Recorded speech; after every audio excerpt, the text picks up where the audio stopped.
Welcome back to the First Take Fantasy YouTube channel. So today we're talking about a running back that went in late third round, and he's someone that is kind of polarizing in terms of a prospect. He's athletically unappealing, but in terms of production, he's as good as it gets, and that's running back Zack Moss for the Buffalo Bills. He was drafted to be the Thunder to Devin Singletary's Lightning in this backfield, and we're going to see how he fits into that role in 2020.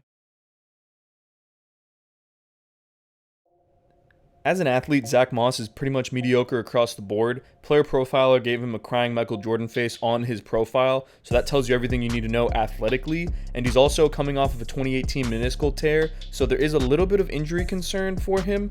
And the Bills, with all the concerns, still took him in the third round, so they believe in him as a player, and they also believe he's going to help them win this year. He will have a role on this team. Moss's role in this offense is going to be similar to what Frank Gore's was. That's confirmed by the general manager. So you're going to see a guy that's going to see red zone touches, and hopefully he's going to convert into a lot of touchdowns. I think Moss is going to do great in this role because, simply put, he's one of the most aggressive runners I have ever seen.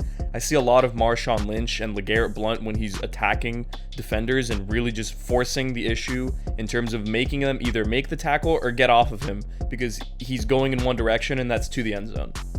Moss only weighs around 223 pounds, but he really runs like he weighs 250. I mean, when you go to tackle this guy, if you arm tackle or give him a shoulder, you're not making the tackle. It needs to be a full wrap-up and hope your teammates come and help you out. Because if not, Zack Moss is going to put you down, and he's quite rude in doing so. It's actually disrespectful the way he trucks people. So we see the power, but what other traits does Moss have that translate his game to the NFL and make him succeed in this Thunder role to Devin Singletary's Lightning with Buffalo?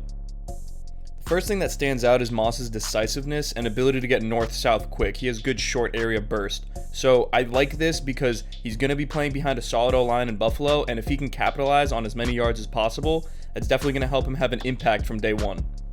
Another good trait Moss has is good contact balance and also vision through contact. So here, obviously, he initiates the contact with the linebacker. NFL players won't miss this tackle, but that doesn't really matter for me. What matters is he breaks a tackle, and as soon as he does, he's already looking and moving his legs in order to get more yards. So this quick thinking and ability to react in a positive manner is definitely going to benefit him. If he does break tackles in the NFL, he's going to keep his legs moving, and that's definitely going to help him, especially in that short yardage role that he's going to have to start. Here, Moss shows off his good instincts in close quarters. He spins off the corner, and while it doesn't look like much, he does turn a 1-yard gain into a 5-yard gain, and these kind of things add up throughout the game, so I definitely like this from Moss. Here I like Moss's patience at the beginning of this play. He does take a little hop once he gets the carry, and that really brings the linebackers crashing down and opens things up to the outside where Moss knows he needs to go.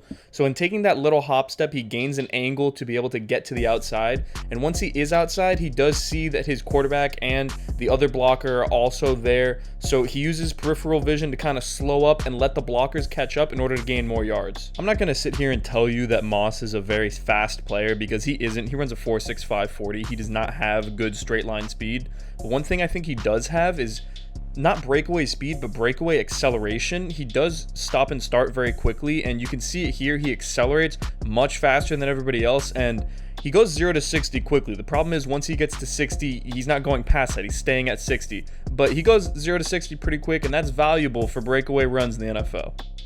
Moss has a great ability to keep moving full speed while making subtle cuts in the open field that allows him to keep eating up yards and also set up blocks and sometimes make defenders miss just by changing his angles ever so slightly.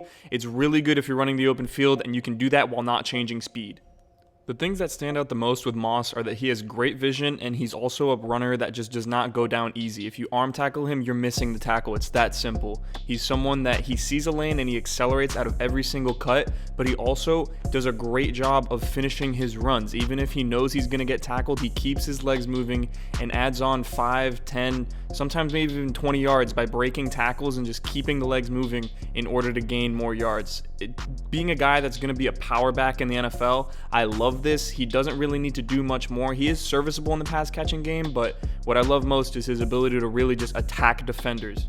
What Zack Moss lacks in athletic ability, he definitely makes up for in terms of pure football ability. He's super talented in terms of the way he sees the game and the way he thinks. He knows how to set up blocks. He understands how to just put his shoulder down and run people over, and I think this is going to bode for him very well at the next level. He's definitely a power back at this juncture in his career. He's well-rounded, he can catch passes, but I don't think the Bills are going to ask him to do anything more than what he did in college, which is pretty much just run people over and gain as many yards as possible. So I definitely see Zack Moss being good in that aspect, and for fantasy purposes, I think Zack Moss is a must-have going into 2020. He's a guy that is going to see a ton of carries, especially within the red zone. Frank Gore saw 25 last year. I think Moss could build on that number and definitely be more efficient. I think it's realistic to see Zack Moss, although he's going to be behind Devin Singletary, get around 800 yards and 8 to 10 touchdowns next year and really providing some solid flex value for the people that draft him.